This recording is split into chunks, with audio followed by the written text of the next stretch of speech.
Okay, great. So Shauna, I think I'm at Shauna. So if you're above Shauna, please let me know. Do you support projects which primarily take place outside of LA? I live here, but it might be helpful to travel. We don't have a preference. So we support LA artists. Yeah. So whatever the project needs are, it's not like we're going to weigh something that happens within LA more than maybe you need to go down to San Diego and do some research. Like, we're not going to weigh that. That's, as you saw, that's not a review criteria. That's not a rubric criteria question. Oh, thank you, Simone, for sharing the past LAX festivals. Great. All right, Kate says here, how much additional support is allocated per artist? Yes, so again, I can't necessarily answer like, yes, each artist gets this, but I will go back to, because it's a puzzle piece, right? Somebody may have one collaborator, somebody may have three. Which happened last year. Somebody may need space, some people don't need space. So it really swings, once space comes into the question, I mean, it makes a difference, right? Because we need to know that. So I'll just flash again the budget. Total for all four artists, we have $6,812 total, with not including the stipends. Okay, the stipends are in this orange slice. So I just want to I'm just trying to be really honest about what we have to offer and what we can provide. And again, we would love to provide more, but this is where we are right now. And we're trying to make improvements as we move and give more and more support. And we're very creative, let me tell you. We've come up with some great resources for folks because we have a lot of relationships, a lot of networks. So we do our best to really stretch that dollar. So, I mean, for example, Kate, just to help you, like last year, we had 4 artists, and obviously, I think one of the parents wanted a collaborator. So we were able to write that stipend plus the space support. In the R&D program, I think pretty much every project had a collaborator, at least one collaborator, and we were able to support that. But one of them didn't need space, and that was why. Because they met in parks, and so we were able to give them stipends that they were able to distribute to their people that they were working with. So it really is a puzzle piece. What we typically do is we take into consideration all the feedback, look at the scoring from the review panel, look at it in terms of like the top 10, honestly, and start doing the budget and start like calling together a budget. And it may be that, the proposal is like amazing and it meets all the criteria, and maybe it just didn't work out budgetarily this year. And I will be very frank about that when I give you the news, so we'll give feedback as well, like I said. So it's not like we'll leave you guessing. Okay, so live performance means to us, yes, we do mean performance in terms of live bodies in space. Again, we're not opposed to video. We have had some folks suggest projecting in an artist from a different area, but they're live in the thing and the person's on Zoom. We've had that proposal before. We've had folks, again, if it's research heavy, it may be that you're just doing Zoom calls, with folks that you need to do some research around. We're really open-ended. I just am saying from my experience, what I've seen in the past, the reviewers tend to like more the filming. That's something that people definitely have questions around, is like, how is this going to lead to a live performance one day? And then also like, should we put our very modest, but I still say robust project budget into filming. I think it's just a question we have. So that's just always comes up every year. That's why I use that specific example. Some questions about work samples. This can be previous work that connects to the proposed project, but can also be a simple video with some bits of the work in progress. So not highly produced. Absolutely.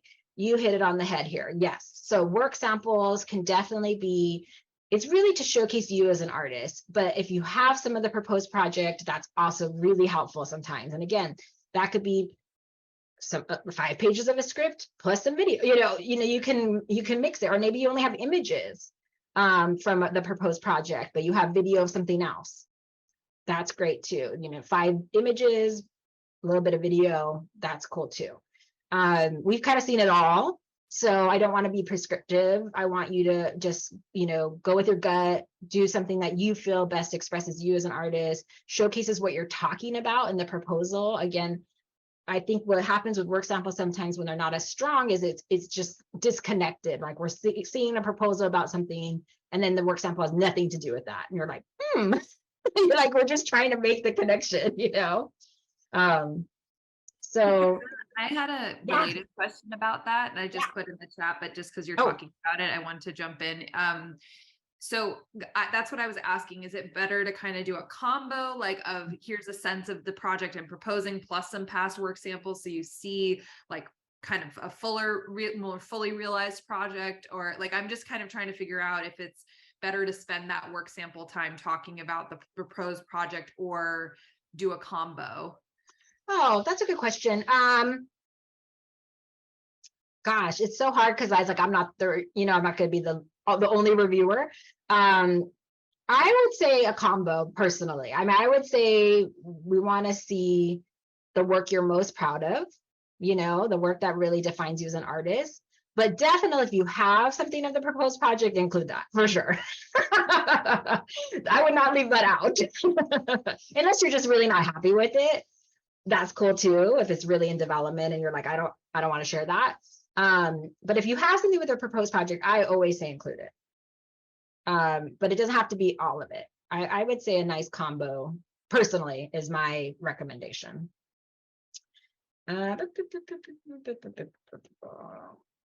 Okay, I think I answered that. Okay, great. So Martian asked, could you please talk about the different ideas of what it might mean for an artist to achieve success in a research and development program? Is it possible to be a failure is in fact a success? Yes. So we're in the development, we're in the mud, right? We are in the chrysalis. So we've had artists midstream be like, wow, I'm going to change what I'm doing, maybe not change projects, but maybe change their approach. And we're really open, I think it's really about, for us, it's a successful experience if you feel like it served the project and moved it forward, you felt heard and seen and supported by us, you got the time and the space and the support or the collaborators or whatever the support you needed to move the project forward. So that's really the success for us. It's not about, again, that's why we don't require public presentation. It's not about like, is this ready to go? We got to go, we got to showcase this. It's really about, I have a question, I have something I'm holding very dear, right? I have something very dear to me. I have a project, I'm grappling with it, and I need this to get to that next plateau, that next step, that next level of inquiry, right? So that's really what it is for us. It's really about, great, this informed your practice, this informed your process, this informed this project. And yeah, if things happen and you're like, I tried that, and wow, that not going to do that again, at least right? And that's also a great R&D. Great. Some people had to jump off, no problem.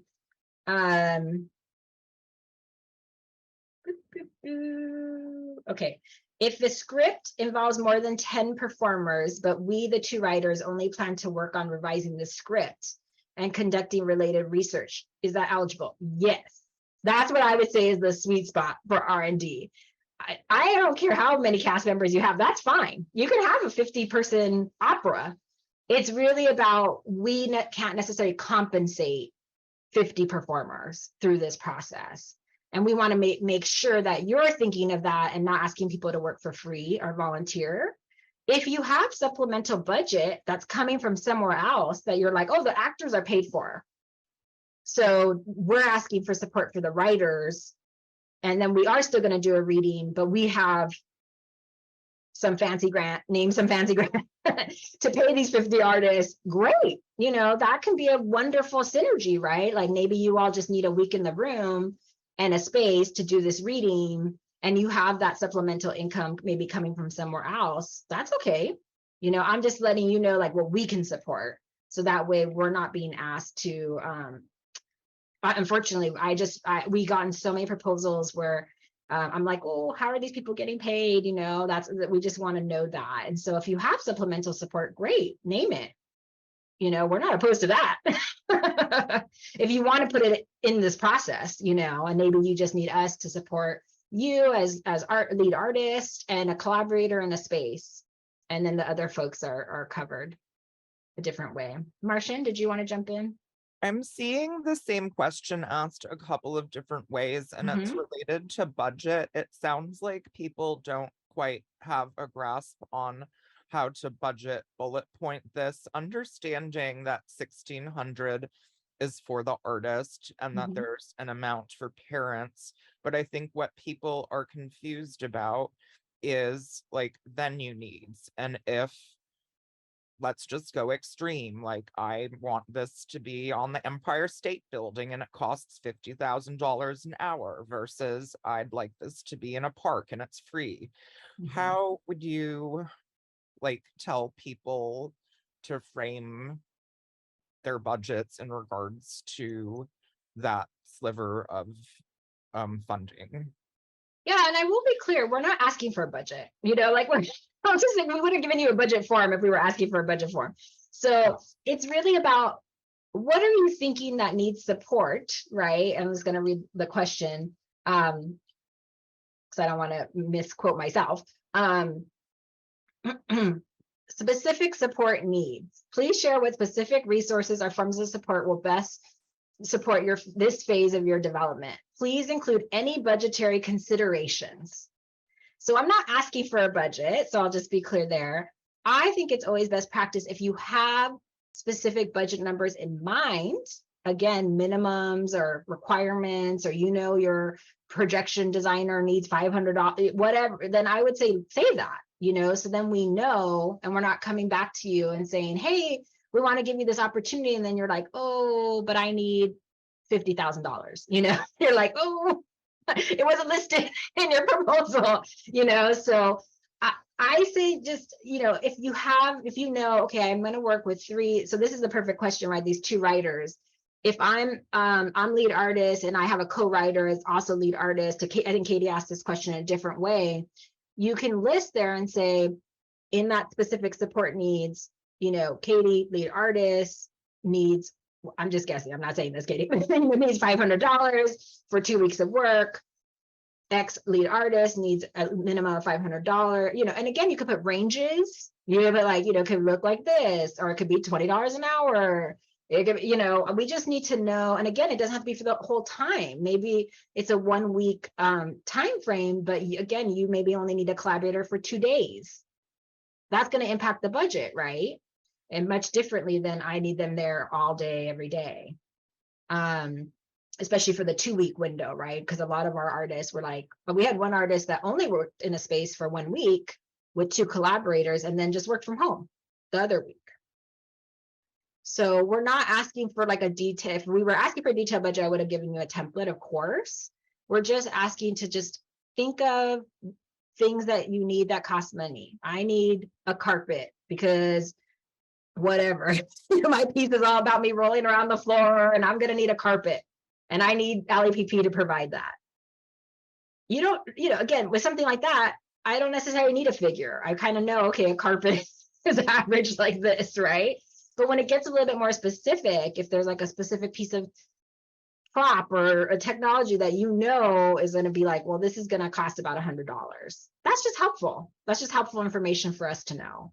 So then when we're putting everything together, we can say, okay, I think this R&D experience is going to cost us $1,600 plus another $1,600 as an example. So we kind of know going in if we can frankly afford it, and support you the best way we can. I don't want folks to stress about the budget. And again, I'm happy to do one-on-ones with people, if via email and through a call. If there's like, I just really don't know, and you can tell me all your components, and I would say, hey, this is the best way I think you should list this. I don't want to do like one-on-ones because I feel like that's going to get us into the weeds. I would much rather you email me, Patricia at performancepractice.org, and set up a time to chat about those questions, because it doesn't have to be, I need a pen costs $5. I don't want you to waste your time doing that. It's really just a brush stroke of needs that you have that would be something that we should consider budgetarily. If that makes sense. I hope that's making sense to folks. Rain asked, if you want to include images, would one image count towards one work sample? So images, we said up to 10 images. If you wanted to include another work sample, I would say, yeah, just again, I'm not going to be prescriptive and say one for one. We're not that, we're not that strict. Just be mindful people are reviewing it. So I would say if you're going to do, let's say a 2-minute video, maybe take out 5 images, like it's just, like time on time, right? Like it's just like thinking through people reviewing it. Okay, they have to look at the video. Now they have to look at some images. That's probably about 5 minutes of their time. We want people to spend about 5 to 10 minutes of their time on the work samples. That's kind of what we're looking at here. That's why we limited to 5 minutes. Again, we're not going to ding anybody. We're not going to be like, this is out. This has 11 images. We're just looking to like limit people's time on this, but also give you the space to express yourself. Does the work sample need to be within a time frame? No. So we'll leave that up to you to decide. I would definitely use again that precious paragraph to really let us know what I'm looking at. Because if this is a piece that you did in graduate school with $1 million budget, might be helpful to know. It's just helpful to like, what am I looking at? What am I looking at? Because you may have something. We already answered this about submitting 2 projects. I really encourage you to not do that. We really want you to pick a project. I know it's so hard. I wish I could. Would you insist on dispersing funds to you as individuals? No, we will ask you how you want to receive the funds. And if you have collaborators, we will also ask you if you want us to pay them directly or if you want to distribute that. Because that is tax implications, right? So we will handle that very much on a one-on-one basis with that question. But business entities are also fine. Okay, cool. Thank you. Mm-hmm. Yeah. Great. Any other? I think I got them all, but I'm just gonna refresh my chat here. Okay.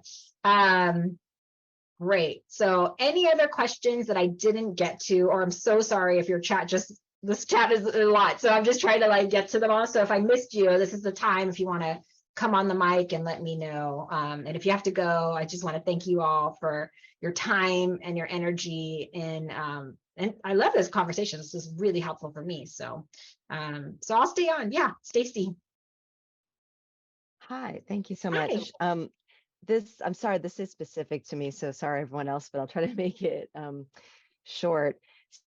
So I'm losing you, Stacy. Project that I'd like to apply with, and I'm sorry, maybe I'm just gonna change this audio. Let me just switch to my. Can you hear me better now? Yes. Okay. Sorry, everything's like weird. Okay, so I hear you about the early, like the project in its early form, but I have an exception, and I just want to know, like maybe, I have other projects I can do, but I've been making a piece with an out-of-town collaborator since 2018, but we have only had support like for a week, for a few hours. And it's actually like been supported, but we could easily, it needs to become itself. And this is the year we're like, we've got to make this happen. This, it needs to happen. So, if I pitch it, I guess my question is it worth it? Or does that length of time that it's technically existed as a project in progress? Oh, I see.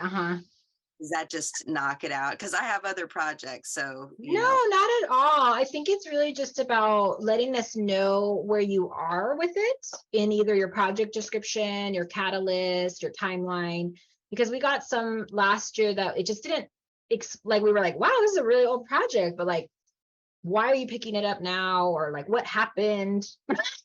We just didn't know, And so the reviewers had a lot of questions around that.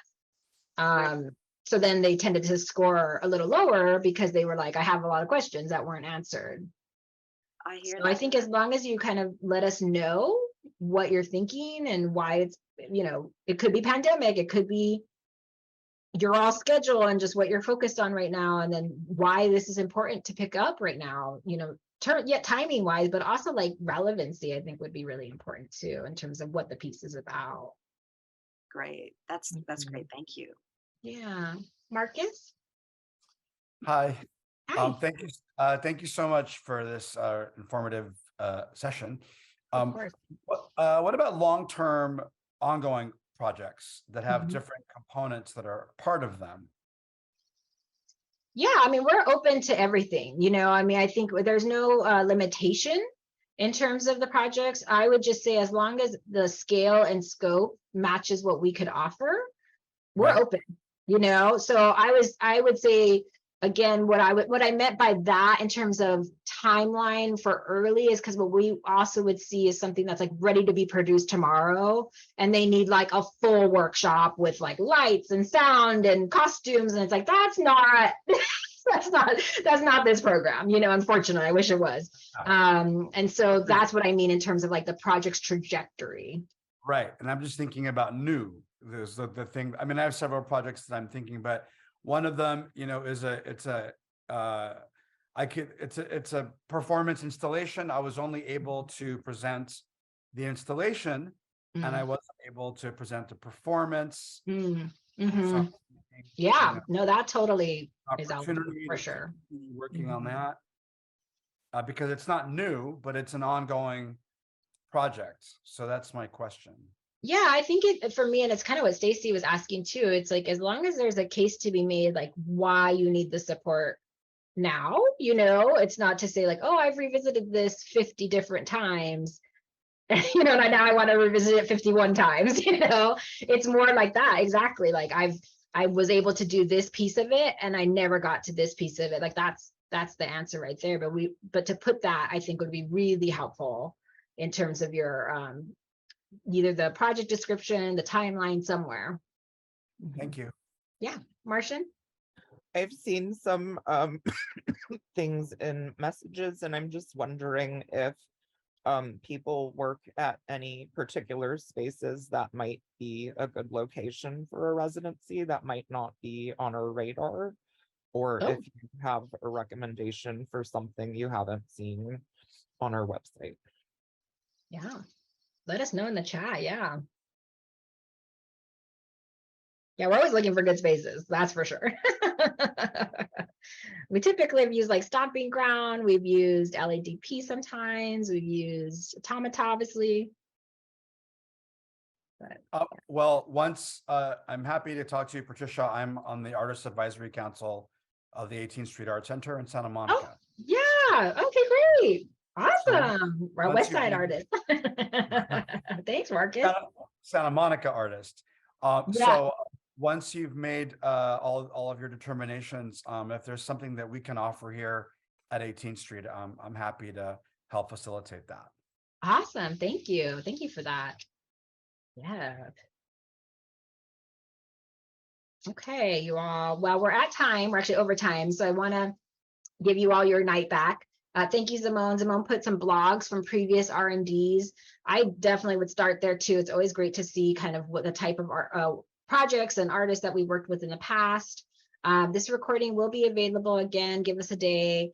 You have my email. It's on the website. It's on, I think I know most of you, so just reach out, if you have those one-on-one questions. So excited to see what you all suggest and put forward. So we're available. Thank you for your interest and thank you for the work you do.